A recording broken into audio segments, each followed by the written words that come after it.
Voy a invitarles a ubicarse, por favor, en el libro de Génesis, en el Antiguo Testamento, primer libro de la Biblia.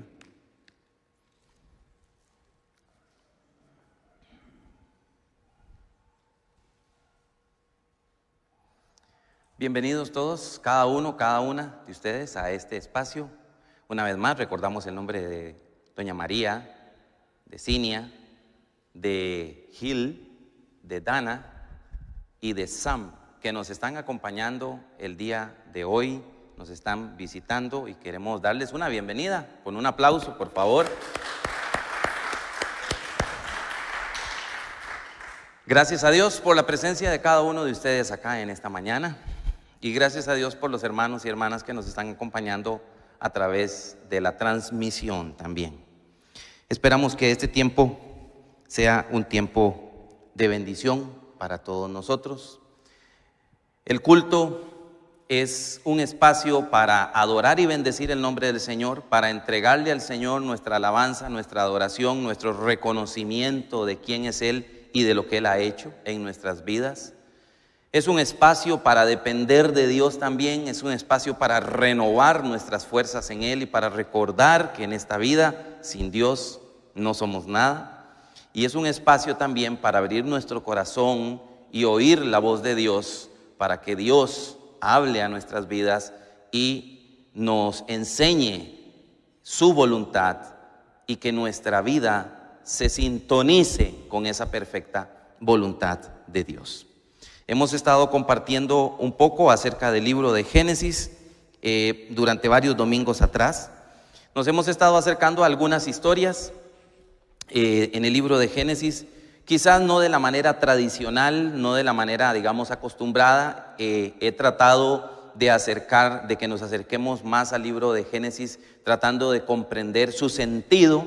El sentido del libro de Génesis es un sentido espiritual. El libro de Génesis es un libro de espiritualidad, más que de historia, aunque tiene elementos históricos definitivamente, pero es un libro que nos enseña la espiritualidad, nos enseña quién es Dios, quiénes somos nosotros y el camino en el que nosotros estamos. Hemos hablado un poquito acerca de el origen del universo creado. El origen es Dios, el origen no es el universo, sucedió por sí mismo, sino que el universo es fruto de la obra de Dios, la obra suprema de Dios como creador. Y dentro de esta creación, obviamente, estamos cada uno de aquellos que formamos parte de esta creación. Y es importante reconocer esto porque entonces si nos reconocemos como criaturas de Dios, entendemos la fuente de nuestro origen y por lo tanto deberíamos entender también, o por lo menos tener una percepción de por qué estamos sobre la faz de la tierra y hacia dónde debemos dirigirnos mientras estemos sobre la faz de la tierra. Hemos hablado o he mencionado dentro de los temas que hemos visto, Dios coloca al hombre en un ambiente bueno, crea el universo, crea los cielos y la tierra y coloca al hombre, crea al hombre y dice que todo era bueno y era bueno en gran manera, coloca al hombre en un ambiente bueno. Y esto nos muestra una vez más que Dios es bueno y lo que Dios nos da es bueno. Y esa es una verdad irrefutable en la Escritura. Pero también encontramos ahí en el libro de Génesis, Dios le da mandamientos al ser humano, le da mandamientos al hombre para que el hombre camine conforme a esos mandamientos. Y si el hombre camina conforme a esos mandamientos, el ser humano entonces va a vivir bien en el ambiente que Dios ha creado, que es bueno en gran manera. Lamentablemente, como lo vemos en el libro de Génesis, el ser humano traspasa esos límites de la voluntad de Dios y respeta el mandato del Señor y abre la puerta, por lo tanto, al pecado que viene a afectar el círculo de la creación. Se abre la puerta a una serie de conductas viciadas por el mal. Uno de los temas maestros del libro de Génesis es justamente el bien y el mal. El bien procede de todo aquello que es la voluntad de Dios. El mal procede de todo aquello que procura traspasar los límites de la voluntad de Dios. El mal nos aleja de Dios, nos separa de Dios. El bien es estar cerca de Dios. Entonces se abre la puerta a una serie de conductas viciadas por el mal, y nosotros encontramos en el mismo libro de Génesis ya alguna serie de conductas, algunas conductas pecaminosas, algunas conductas terribles. Encontramos acciones tremendas en el libro de Génesis, y eso es algo muy importante, porque el libro de Génesis no procura ocultar la vergüenza humana, más bien la expone tal y como es, porque nos muestra la consecuencia de un mundo que ha sido afectado por la presencia del pecado. Hemos hablado de todo eso. Hemos hablado de que Génesis es el origen del pueblo de Dios, un pueblo que nace o nace más bien de la fe. Génesis es un libro que nos habla de los orígenes, y nos habla entre ellos el origen del pueblo de Dios. Un pueblo creado por Dios, levantado por Dios, pero es un pueblo que nace de la fe. Es más que un linaje sanguíneo, aunque hay un linaje sanguíneo, el cual también, por cierto, es rescatado a través de las genealogías, muy importante, pero es más que un linaje sanguíneo, es el pueblo que desciende de la fe. Y finalmente hemos hablado o hemos mencionado por lo menos que Génesis es un libro que nos habla de la historia de la salvación, porque Dios promete algo y Dios cumple lo que promete. Sus propósitos son irrefutables, imparables. Sus propósitos son perfectos y son incontenibles. Cuando Dios se propone hacer algo en nuestras vidas, Dios siempre lo va a alcanzar, porque Él es Dios, es el soberano y el todopoderoso. Hemos hablado un poquito acerca de todo eso en estos domingos atrás, y hoy quiero compartir una última temática en el libro de Génesis, y quiero decirles que he titulado esta reflexión el día de hoy: tu encuentro con Dios. Tu encuentro con Dios. Sin embargo, tengo que decirles que antes de llegar a ese punto en el que vamos a ver sobre el encuentro con Dios, tengo que mencionarles que la temática que quiero compartir el día de hoy es una temática poco popular. Es un concepto poco popular. Dicho sea de paso, la semana pasada compartíamos, entre otras cosas, justamente esto. Hablábamos de los propósitos de Dios. Dios se había propuesto hacer algo en el pueblo que estaba levantando, en el pueblo que estaba creando. Se había propuesto hacer algo y estaba entretejiendo cosas, y Jacob no sabía qué era lo que Dios estaba haciendo, y su vida parecía un desastre. Él se sentía mal. De hecho, al final de sus días él dijo: pocos y malos han sido los años de mi vida. Qué concepción tremenda, de la que podemos ampliar otro día un poquito más. Pero lo cierto es que Jacob se mira a sí mismo como si ha tenido una vida bastante accidentada, y como que si nada bueno hubiese sucedido quizás, o poco bueno hubiera sucedido quizás en su vida anteriormente. Sin embargo, lo que nosotros veíamos la semana pasada es que Dios estaba construyendo algo. Él estaba preparando algo, estaba haciendo algo, y Jacob no lo veía, porque en un momento dado solamente tenía el inicio de la historia, el inicio que conocía, pero no veía lo que estaba adelante. Hablábamos de los propósitos de Dios, y siempre que hablamos de esto es algo que nos llena mucho, que nos bendice, que nos impacta, que nos hace sentirnos fortalecidos en el Señor. Así que esa es una temática atrayente para nosotros. No obstante, la temática que quiero compartir el día de hoy es una temática poco popular, porque uno de los temas que nos enseña el libro de Génesis, y que adrede lo he dejado de último, es el tema del juicio de Dios sobre el pecado. Una de las verdades fundamentales que nos enseña el libro de Génesis, y dicho sea de paso, lo recordarán los hermanos que estuvimos en el estudio del libro de Apocalipsis hasta el final del estudio.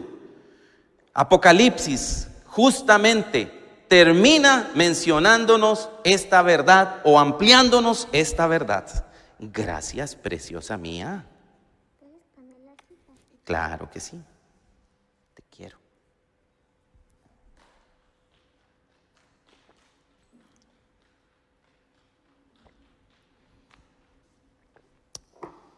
El elemento crucial de estos espacios es la intervención de mi hija en este momento para traer esta bendición a mi vida. No, ese no es el elemento crucial, pero es algo muy importante, un detalle muy lindo y una bendición muy grande.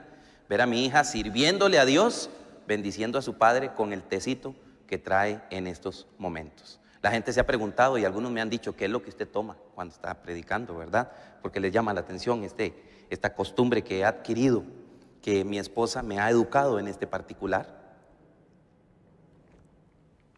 Porque fue ella la que se le ocurrió la primera vez y después se hizo algo permanente en esta dinámica. Pero bueno, dejemos eso aparte, por favor, y volvemos otra vez al texto. Génesis es un libro que nos habla del juicio de Dios sobre el pecado del ser humano. Toda la Biblia en realidad nos habla de ello. El Nuevo Testamento también. Y como les decía, el libro de Apocalipsis incluso termina, aunque no termina, porque los últimos 2 capítulos de Apocalipsis nos hablan más bien de nuestra maravillosa realidad en la presencia del Señor, pero Apocalipsis habla ampliamente de la intervención de Dios en la historia para traer juicio sobre la perversidad, sobre los malvados. Así que Génesis nos introduce en ese tema, que es en realidad tema de toda la Biblia. Sin embargo, Génesis es el libro que introduce justamente el Pentateuco, es el libro primario del Pentateuco y también tiene un propósito que es construir en la mente de aquellos primeros receptores del libro de Génesis, construir justamente esa concepción de un Dios bueno y santo que aborrece el mal, que aborrece el pecado. Este libro de Génesis es la base por la cual más adelante se va a decir que Dios es un Dios santo y que el pueblo que cree en Él es un pueblo que debe vivir en santidad, porque aquel que menosprecia a Dios lamentablemente va a recibir juicio de Dios. Y por eso les decía que este es un tema no muy popular, pero es un tema real que está en la Escritura. Yo recuerdo muy pocas cosas de mi niñez. No sé por qué, la mente es selectiva y no recuerdo muchas cosas, pero hay algunos recuerdos que tengo bien claros en mi mente y bien plantados.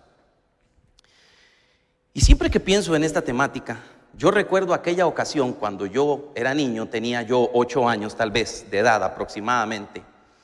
Y en aquel entonces y en las comunidades en las que nosotros vivíamos, pues tal vez para los padres no era gran cosa dejar a los niños solos en la casa. Eran ambientes como un poco de mayor confianza, por un lado, y también eran ambientes en los cuales a uno desde muy pequeño le enseñaban a ser independiente. Entonces yo tenía como 8 años de edad y mi padre salió de la casa a hacer un mandado y yo me quedé solo en la casa. Apareció mi amigo que vivía al frente, al otro lado de la plaza, porque vivíamos al frente de una plaza de fútbol. Apareció mi amigo y apareció con una tarjeta electrónica que se había encontrado él en algún basurero, probablemente, que pertenecía a un radio. Para cuantos tengan conocimiento de cómo es una tarjetita electrónica con una serie de componentes ahí chiquititos, en aquel entonces no tan pequeños, ¿verdad? Hoy en día cada vez son más pequeños, pero en aquel entonces no tan pequeños. Y apareció mi amigo con el cuento maravilloso de que esa tarjeta electrónica era una microciudad. Y tenía unas piecitas que eran como de vidrio. Y me dice, mira, esos son los bombillos, como esos bombillos que hay ahí en la calle. Los que había puesto Elise en aquel entonces, que recientemente habían iluminado, por cierto, la comunidad donde vivíamos, el barrio donde vivíamos. Y entonces apareció mi amigo con la genial idea de que si nosotros le metíamos electricidad a aquella tarjeta electrónica, los bombillos se iban a iluminar. Y claro, imagínese usted la mente creativa de un niño de 8 años. Él me transmite a mí esa genial idea y a mí se me ilumina el bombillo y recuerdo que en la galera de la casa mi padre tenía unos cables eléctricos. Entonces yo le dije, pues conectémoslo a la electricidad, y yo me voy y consigo unos cables eléctricos. No solo cables eléctricos, recuerdo que usamos unos alambres totalmente pelados, totalmente sin forro, y le construimos a la tarjeta electrónica, le pegamos de un lado y del otro lado las dos puntas de los cables, y nos vamos al tomacorriente de la casa. Y entonces, inteligente mi amigo, ¿verdad? Se para hacia la distancia y me dice, conéctelo. Y el hijo de mi madre, atrevido, pensando en que iba a iluminar aquella tarjeta electrónica, agarro el cable, y tenía un enchufe, porque era un cable que tenía enchufe, y agarro el enchufe y lo meto en el tomacorriente, y todo se volvió negro. ¡Pah! Aquel chispazo, y agarró fuego el cable, porque era un cable pelado. En aquel entonces, recuerden, no eran casas con electricidad entubada. Bueno, nosotros en ese ambiente vivíamos, ¿verdad? Es un cable gemelo que iba ahí para arriba, y el cable agarró fuego para arriba. Por la gracia de Dios subió como 1 metro y se apagó. Y se fue la electricidad, se fue la luz en la casa, y yo quedé viendo negro del chispero que había salido. Y mi amigo, si te veo no me acuerdo. Enrique, si me estuvieras viendo en este momento y te acordaras de ese episodio, Enrique. Y yo después de que empecé a ver, ya se aclaró la oscuridad, y me di cuenta que mi amigo iba allá casi al otro lado de la plaza, y yo quedé con la tarjeta y con todo aquello en la casa sin electricidad. Y yo dije, cuando venga mi padre. Agarré la tarjeta y los cables, todo rapidito, y me fui.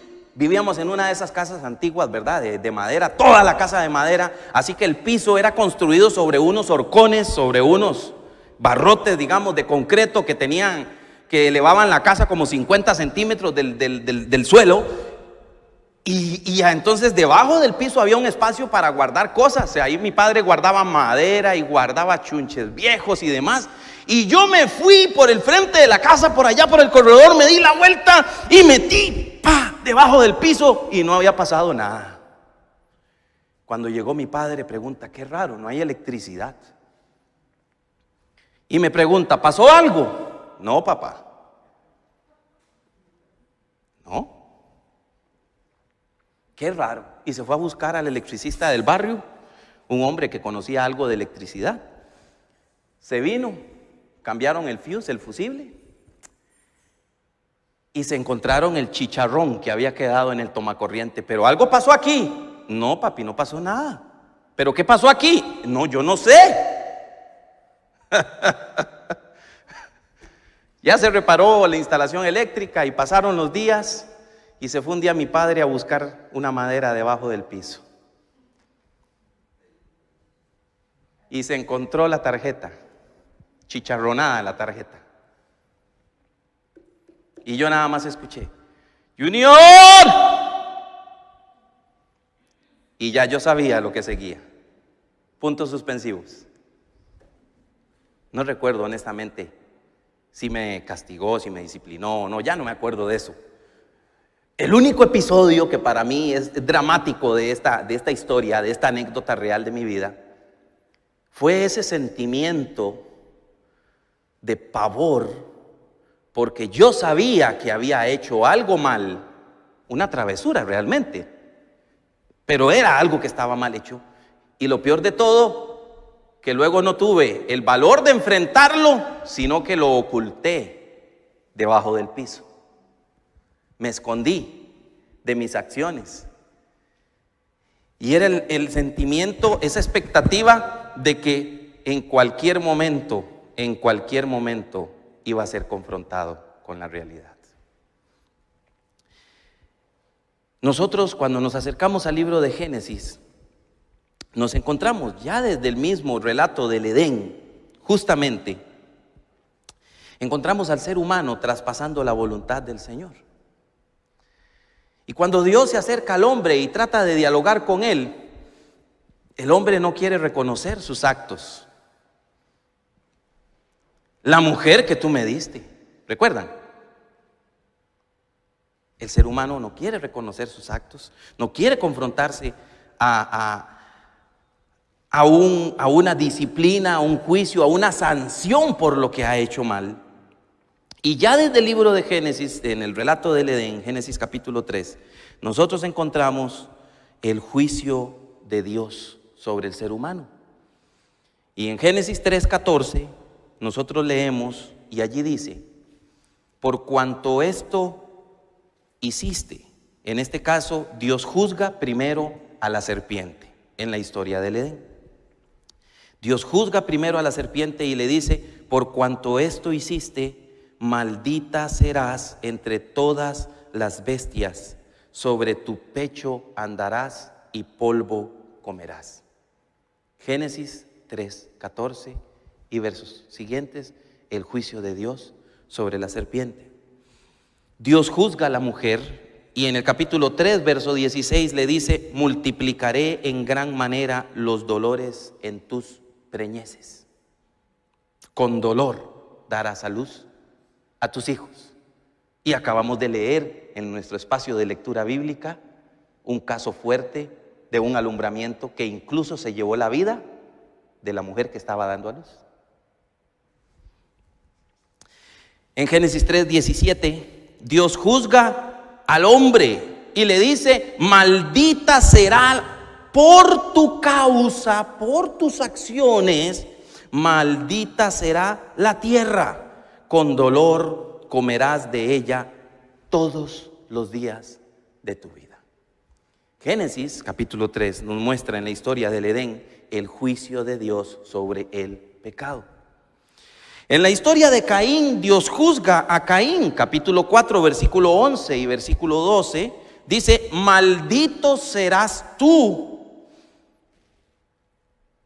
de la tierra que abrió su boca para recibir de tu mano la sangre de tu hermano. Cuando la labres, no te volverá a dar su fuerza.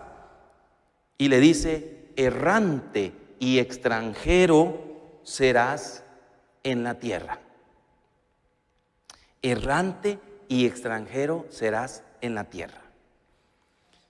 Dios juzga el pecado de Caín. En Génesis capítulo número 6, Dios juzga la humanidad. Y si usted va conmigo al capítulo 6, Génesis capítulo número 6, versículo número 5 dice: y vio Jehová que la maldad de los hombres era mucha en la tierra, y que todo designio de los pensamientos del corazón de ellos era de continuo solamente el mal.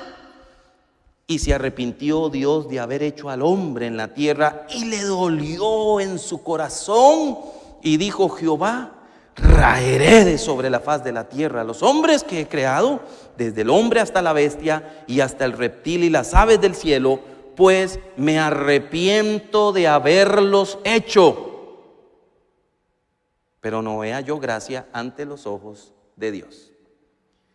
Decíamos en una de las reflexiones, tiempo atrás, domingos atrás, que una de las temáticas más grandes del libro de Génesis es la gracia de Dios. La gracia de Dios es la que asiste nuestras vidas para salir adelante, para vivir como peregrinos sobre esta tierra de una manera tal que podamos salir victoriosos. La gracia de Dios es la que nos sostiene.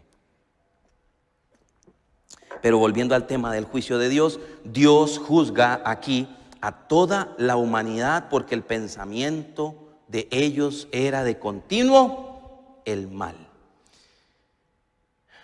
Génesis nos muestra al Creador por encima de la naturaleza. La cultura de aquel entonces le otorgaba poderes personificados a la naturaleza. Sin embargo, el autor del libro de Génesis lo que nos muestra es que Dios está por encima de la naturaleza y Dios usa la naturaleza para cumplir sus propósitos. Y su propósito en este caso es eliminar la maldad que ha abrazado a toda la humanidad en la óptica del libro de Génesis capítulo 6. En Génesis capítulo número 11 encontramos el juicio también en la Torre de Babel. La Torre de Babel.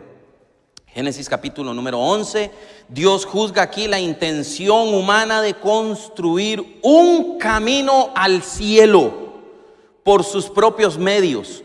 Los teólogos se han acercado a este pasaje y han encontrado en este pasaje o han reflexionado que el problema de esta comunidad aquí en Génesis capítulo número 11 es querer construir sus propios medios para acercar el cielo al ser humano o acercar al ser humano al cielo.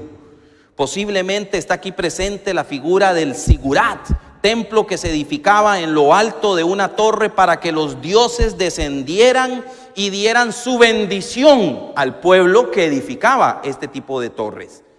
Este templo no era un templo público de acceso a todos, solamente ciertas personas podían entrar en él, pero al final de cuentas era la idea de acercar a los dioses, porque era un pueblo politeísta, acercar a los dioses al ser humano por sus propios medios. El juicio de Dios aquí en Babel, lo que quiero destacar es que el juicio de Dios aquí en el capítulo número 11 es la confusión, porque eso significa el término Babel.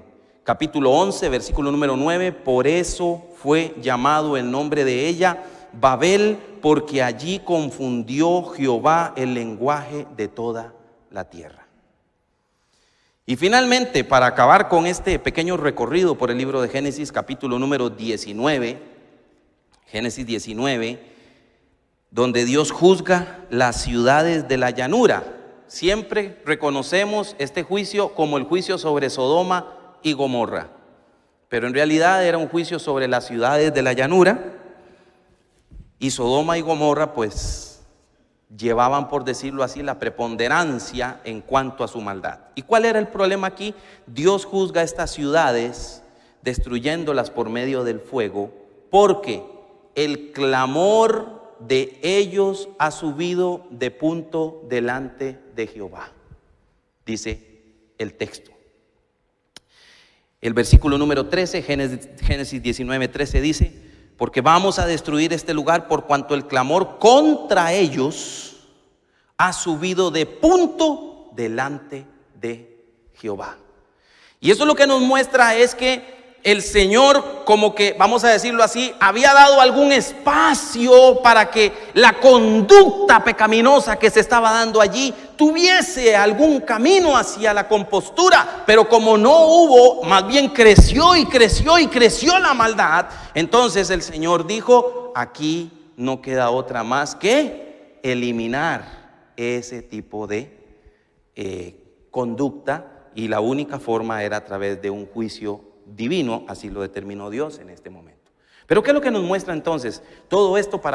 Nada más para justificar, para sostener la declaración que he hecho, es que Génesis nos muestra uno de los temas importantes de la Biblia: es el juicio de Dios sobre el pecado del mundo, el juicio de Dios sobre el pecado del ser humano, el juicio de Dios sobre la maldad. Todos estos casos nos muestran al Creador juzgando el pecado del ser humano. Ahora, quiero hoy tratar de rescatar algunos puntos medulares dentro de esta estructura.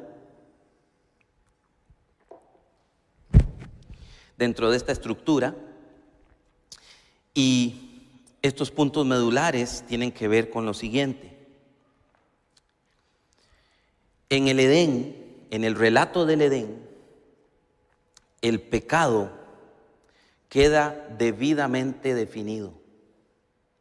El pecado es traspasar la voluntad de Dios. Todo aquello que vaya más allá de los límites trazados por Dios. Vean, y es que al ser humano, por lo general, dígame si sí o no, no le gusta conocer límites. ¿Sí o no? Y el ser humano tiene la tendencia de que en tanto usted le dice no haga, pues justamente ¿qué es lo que va a hacer? Hacer. Yo recuerdo cuando era niño, uno de mis hijos, el mayor, terminó el culto allá en aquella iglesia donde ese entonces éramos nosotros pastores. Terminó el culto y en eso de que en un abrir y cerrar de ojos uno descuidó la mano del niño que está a la par de uno en medio del tumulto de la gente que se está despidiendo. Y hermano, Dios le bendiga y no sé qué. Estamos hablando de un niño de 2 añitos, más o menos. Tenía 2 años, ¿verdad, Loe? 2 años y medio. 2 años y medio tenía. Él disfruta esta anécdota. Y es que eso nos pasó a todos, porque usted piensa que, no, pero ¿sabe qué? A mí también me sucedió probablemente y a usted también. Y en eso que uno en un abrir y cerrar de ojos, ¿y dónde está? ¿Dónde está Axel? ¿Qué se hizo Axel? ¿Has visto a mi hijo? ¿Has visto a mi hijo? Le pregunta al otro, ¿has visto a mi hijo? Y se me ocurre y salgo entonces al portón, al frente del templo y en efecto, vuelvo a ver hacia arriba porque el templo estaba como en una pendiente y vuelvo a ver hacia arriba y Axel estaba llegando allá arriba en la acera. Y entonces yo, Axel, lo llamo, Axel, y Axel va para arriba y me vuelve a ver. Y donde me vuelve a ver, adivinen qué hizo. Se vino para tirarse encima de los brazos de su padre. No, se dio la vuelta y salió espantado. Y voy yo detrás de Axel corriendo. Lo agarré en la otra esquina de la cuadra, casi a punto de atravesar la calle. Travesuras de los niños, ¿sí o no? Pero el ser humano tiene esa tendencia. Donde Dios establece un límite, el ser humano tiene la tendencia ¿a qué? Pecado es traspasar la voluntad de Dios. Hay límites para el ser humano. Límites que procuran preservar el bienestar para el ser humano. Hay límites en el trato unos con otros, en la forma en la que nos hablamos, en la forma en la que nos vemos, en la forma en la que tenemos contacto físico. Hay límites en la forma de relacionarnos con el sexo opuesto. Hay límites en torno incluso a lo que nosotros hemos de comer y cómo hemos de comer. Hay límites. El Señor nos ha dejado su palabra para saber todo aquello que está fuera de la voluntad de Dios. Y todo lo que está fuera de la voluntad de Dios, o sea, lo que traspasa esos límites que Dios nos ha establecido, eso es pecado. Y no podemos llamar a las cosas por lo que no son.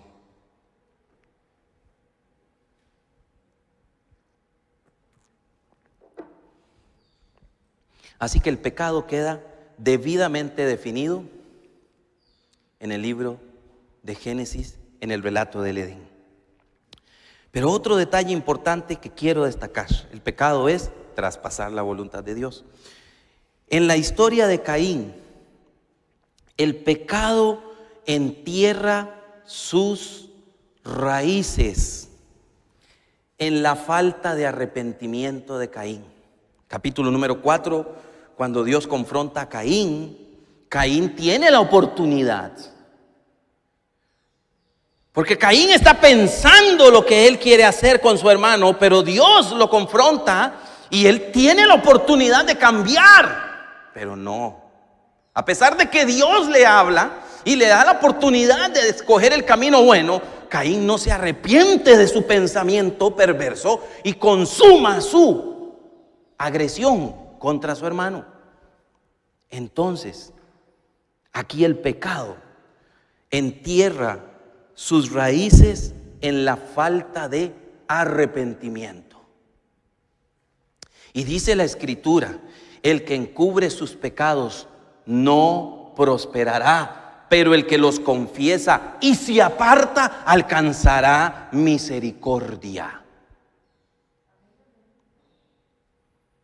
El resultado para Caín, el resultado triste para Caín fue que él fue sentenciado a ser errante de por vida y extranjero de por vida. Ahora, pensemos por un momento en una palabra equivalente para esto. Podría ser un vagabundo sobre la faz de la tierra. Errante, porque no tenía un camino, porque no tenía un norte, porque no tenía un asidero. Errante. Lo que quiero que pensemos es que no era errante en una tierra extranjera, no. Todo el mundo conocido en ese momento para él era un mundo para errar de por vida. ¿Entiende lo que eso significa?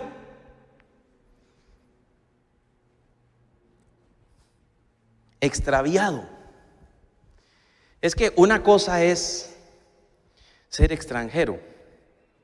Uno llega a un país de extranjero y pensemos ahorita que tenemos aquí la visita de unos hermanos norteamericanos. Qué difícil para ellos venir a Costa Rica y saber poco español, ¿verdad que sí? Y oyen a la gente hablar y yo me imagino se deben sentir totalmente extraviados porque no entienden lo que aquel dice. Están errantes en ese momento porque no hay una comprensión clara. Apenas si logran entender una palabrita, otra palabrita. Lo que me pasa a mí cuando yo veo las noticias en inglés, por ejemplo, de vez en cuando veo por ahí para tratar de practicar un poquito el English y entonces y tratar de practicar el listening y demás, ¿verdad? Y lo que me pasa a mí, yo veo las noticias y yo capto una palabra y capto otra y otra, pero me quedan un mundo de vacíos en medio. Y qué difícil que es eso. Estar en un ambiente donde uno no comprende lo que está pasando ahí y se siente uno como abejón de mayo. ¿Recuerdan ustedes esa expresión aquí en Costa Rica? Como abejón de mayo, porque en Costa Rica en mayo suelen salir los famosos abejones, ¿verdad que sí? Y usted sabe, el abejón de mayo, ¿cuál es la característica? ¡Pla! Choca en una pared, ¡pla! Choca en otra, ¡pla! Choca en otra pared. En todo lado choca el abejón. Por eso cuando una persona es errante, se dice que es como abejón de mayo. Y lo que quiero trasladar en cuanto a la vida de Caín es esto, mi hermana y mi hermano. Cuando el ser humano se sume en el pecado, está errando, está chocando por todo lado. Su vida no tiene norte, su vida está descompuesta y perdida porque está sumido en el pecado y no está teniendo comunión con su Creador. Eso es lo que quiero destacar el día de hoy en el caso de Caín.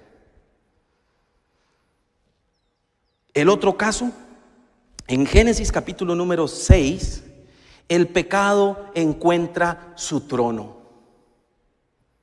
El pecado encuentra su trono. Y su trono, como dice ahí en Génesis capítulo número 6, todo designio de los pensamientos del corazón. Y aquí el tema es lo que gobierna nuestra atención, lo que gobierna nuestro centro de operaciones, lo que gobierna nuestros pensamientos. En el caso de Génesis capítulo 6, era de continuo el mal.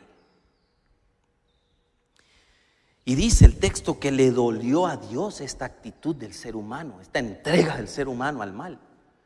Mi hermana y mi hermano y a todo aquel que me escucha hoy en día, cuando nosotros nos enterramos en el pecado y nos entregamos al pecado, a Dios le duele en su corazón. Porque como hijos del cielo hemos sido hechos nuevas criaturas para andar en novedad de vida. Y cuando nos entregamos al pecado, nuestra vida entonces errante, chocando por todo lado, sufriente, agobia, duele el corazón de Dios. El corazón es el trono del pecado o el trono de nuestro Señor Jesucristo. Por eso, en Deuteronomio capítulo 6, verso 5, cuando Moisés está recapitulando la ley a la nueva generación, Moisés les dice: amarás al Señor tu Dios de todo tu corazón, de toda tu alma y con todas tus fuerzas. Pero vea dónde empieza: de todo tu corazón. porque el pensamiento del corazón de aquellos hombres era de continuo la maldad. Y es justamente donde hay un corazón que ama a Dios. Ahora, algún tiempo atrás compartí y lo rescato nuevamente, que el corazón siempre nosotros nos tocamos aquí, porque aquí está el órgano que se llama el corazón. Pero bíblicamente hablando, el corazón está aquí, mi hermana y mi hermano.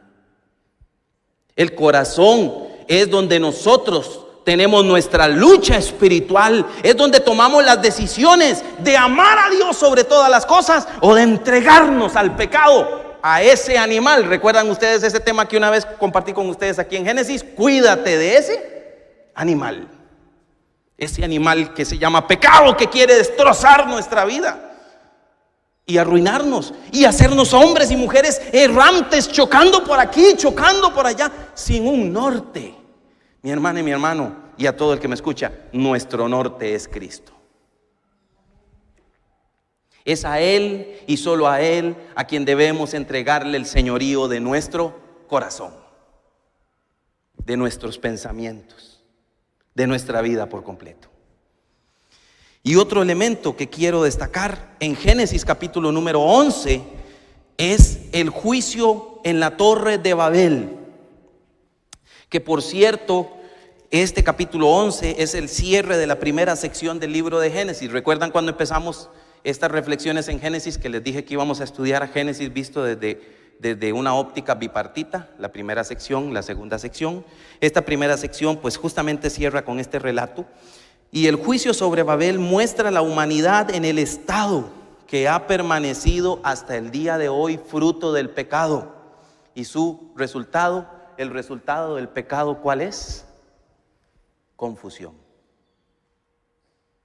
Confusión. Desde ese entonces hasta el día de hoy, la humanidad habita dispersa y separada, por un lado entre ellos mismos los seres humanos, y dispersa y separada de Dios, lamentablemente. Pero lo cierto es, para usar las palabras de un autor, pero lo cierto es que en Babel, como lo dice el término, el Señor confundió por causa de su mal accionar. La confusión es uno de los resultados del pecado. El pecado se anida en el corazón. El pecado nos hace ser personas errantes y perdidas, y el pecado provoca confusión. ¿Estás confundido en la vida? ¿Estás errante en la vida? Probablemente no hay un señorío de Cristo como debe ser. Génesis capítulo número 19, para terminar.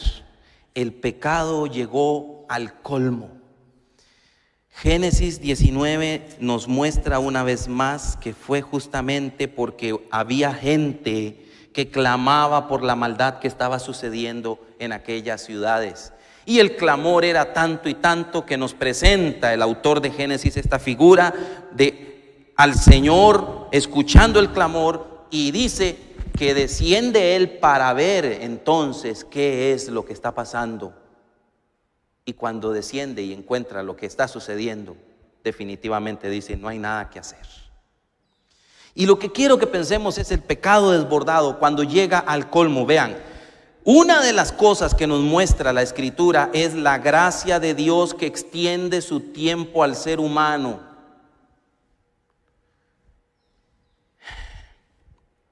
Dice el apóstol Pedro en el Nuevo Testamento que Dios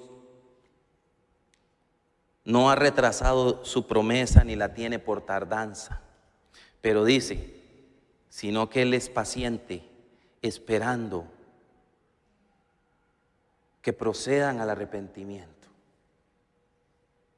Cuando uno estudia y ve la historia del pueblo de Israel, y uno se da cuenta que el pueblo de Israel una y otra vez recibió la exhortación de los profetas para alejarse de la idolatría, pero el pueblo de Israel caía en la idolatría una y otra vez e ignoraron a Dios. En el libro de Jeremías uno se da cuenta, hay textos que abiertamente lo declaran así: llegó el momento, dice el Señor, ya no más. Les he enviado a mis mensajeros, pero no los han querido escuchar. Ya no más. Hasta aquí.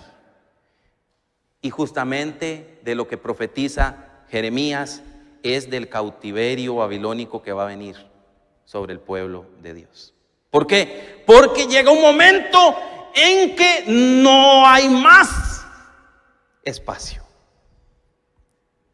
Si el ser humano se ha entregado al pecado, si el creyente se ha entregado al pecado y está viviendo ahí en confusión, en desorientación, está viviendo errante y demás, pero se siente feliz ahí porque está haciendo lo que quiere fuera de los límites de Dios, y de repente lo ha estado haciendo por algún tiempo y ve que nada pasa, bueno, entonces puedo seguir en este camino. Oh, cuidado, porque la gracia de Dios es maravillosa, es espléndida y te está dando la oportunidad, pero va a llegar un momento en el que Dios dice: hasta aquí, el colmo. Hay una gota que derrama el vaso, y cuando llegue ese momento, es como cuando yo escuché las palabras de mi padre llamándome: Junior, venga para acá. Y yo sabía en ese momento, el momento del juicio ha llegado. Entonces, hoy, por eso, el título de esta reflexión es Tu encuentro con Dios. Porque el día de hoy, a la luz de esta temática, en el libro de Génesis, Dios juzga el pecado del ser humano. A la luz de esta temática, hoy quiero hacer un llamado para volvernos a Dios, para volver a encontrarnos con Dios. Hoy quiero hacer este llamado que hace el Señor en su palabra: venid luego, dice Jehová, y estemos a cuenta. Si vuestros pecados fueren como la grana, como la nieve, serán emblanquecidos. Si fueren rojos como el carmesí, vendrán a ser como blanca lana. Venid pronto, dice el Señor. Venid pronto y estemos a cuenta. Arreglémonos, encontrémonos nuevamente. Jesús, la Escritura dice que Jesús vino a este mundo a buscar y a salvar lo que se había perdido. ¿Y sabe qué? Él me encontró a mí, Él lo encontró a usted. Usted y yo hemos tenido un encuentro con Él. Este encuentro con Dios es necesario que se haga firme día a día en nuestras vidas. Y por eso el día de hoy el llamado es, y lo que pienso es que de repente hay algún hijo de Dios que está extraviado, que está como abejón de mayo, errante, chocando por todo lado, que está confundido. De repente hay algún hijo de Dios que ha menospreciado el juicio de Dios y que se ha olvidado que Dios al hijo que ama, a ese también disciplina, dice la Escritura. Y por eso el autor de los Hebreos dice: horrenda cosa es caer en manos de un Dios vivo. Porque el contexto de ese pasaje tiene que ver justamente con la reprensión de aquel que nos ha llamado a vivir en sus caminos conforme a su voluntad. El llamado el día de hoy es: vuélvete a Dios.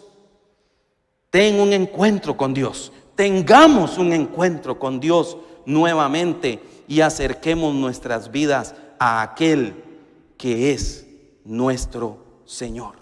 Volvamos nuestras vidas a Dios. Y voy a invitarle a que usted en este momento, allí donde usted está, los que están al otro lado de la cámara, los que estamos en este lugar, por favor, acerquémonos a Dios, volvámonos a Él, encontrémonos con Él. Y quiero que escuchemos y participemos de este canto que vamos a correr, y que después de esto terminemos con una palabra de oración y de acercamiento a nuestro Dios.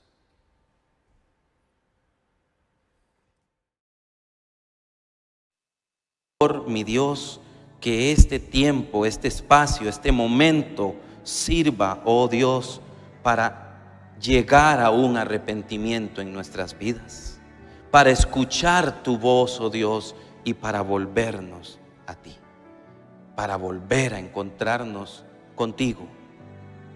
Ven y encuéntranos otra vez. Hágase tu voluntad en nuestras vidas como en el reino de los cielos. En el nombre de Jesús. Amén y amén. Amén.